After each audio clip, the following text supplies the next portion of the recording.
학생들 사이에서 번지고 있는 프로아나라는 말을 아시나요?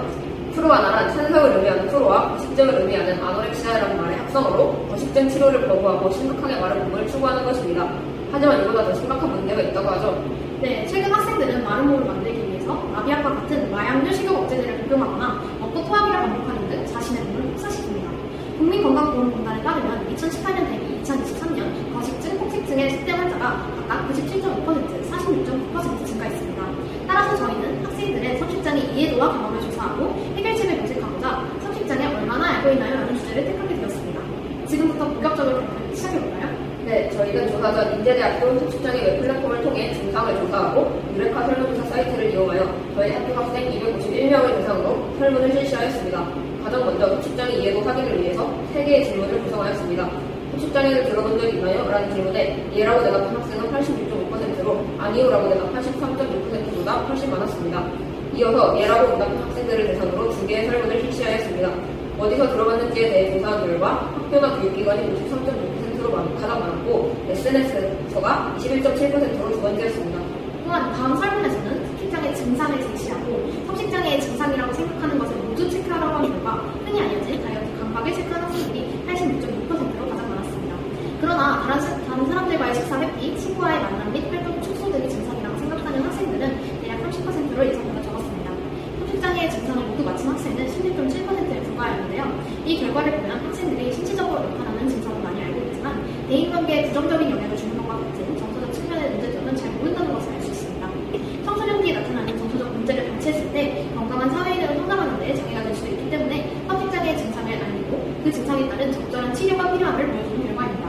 다음으로 학생들의 다이어트 경험과 그로 인한 성식장애 경험의 유무를 조사하기 위해서 6개의 질문을 실시하였습니다. 과거에 다이어트를 해본 학생은 11.6%, 해본 적 없다고 내놓던 학생은 88.5%였습니다.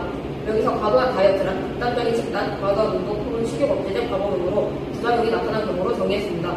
이어서 과도한 다이어트 경험이 있는 학생들에게 그 계기를 물어봤더니 주변 환경에 의한 자존감 하락이 가장 많았고 주변인들의 시선, 말 혹은 유행, 개인적 성향도 영향을 미쳤습니다.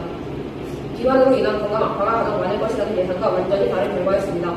즉, 사회의 그릇된 시선과 그로 인해 형성된 잘못된 가치관이 10대 과도한 다이어트로 이어졌다는 것입니다. 그런데 과도한 다이어트를 해본 학생들 중 24.1%가 성식장애 경험이 있었습니다. 물론 아니오라고 대답한 75.9%보다는 적은 수치지만 4명 중 1명꼴로 성식장애 경험이 있다는 것은 심각한 문제라고 할 수 있습니다. 더구나 이전 설문에서 정서적인 영향에 대해 아는 학생들이 적었다는 것을 감안하면 실제로 성식장애를 겪은 학생들은 더 많을 것입니다. 성식장애가 각종 학생들만의 문제가 아니라는 것을 분명하게 알 수 있는 결과입니다. 나아가 성식장애를 경험한 학생들의 대처 방안을 조사하였는데요. 아무 대처도 하지 않았다는 학생이 71.3%로 가장 많았고 나머지 학생들은 주변인들의 도움을 받거나 스스로 대처하였습니다. 반면 의사의 도움을 받았다는 학생은 단 한 명도 없었습니다.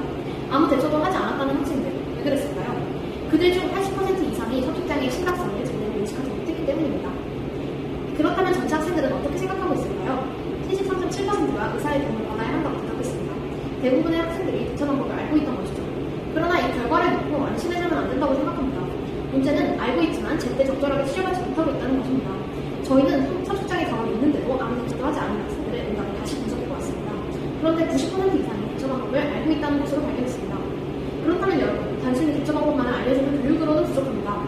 어떤 치료가 필요한지, 나아가 실제 치료를 받고 있는지, 증상이 호전되고 있는지, 계속적인 상담과 모니터링이 필요하다는 것입니다. 마지막으로 3개의 질문을 통해 성식장애 교육이 어떻게 이루어져야 할지 조사해보았습니다. 현재 진행되는 성식장애 관련 교육이 제대로 이루어지고 있는지에 대해 74.1%가 변화가 필요하다고 응답했습니다.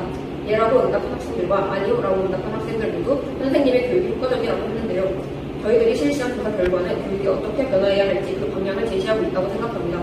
과연 어떤 변화가 필요할까요? 네, 저희 학교에서도 정기적으로 보건교육을 실시하고 있는데요. 저희는 이번 조사 결과를 동안 선생님께 말씀드리고 성식장애를 막기 위한 교육의 필요성을 정리하려고 합니다. 정서적 문제를 포함한 다양한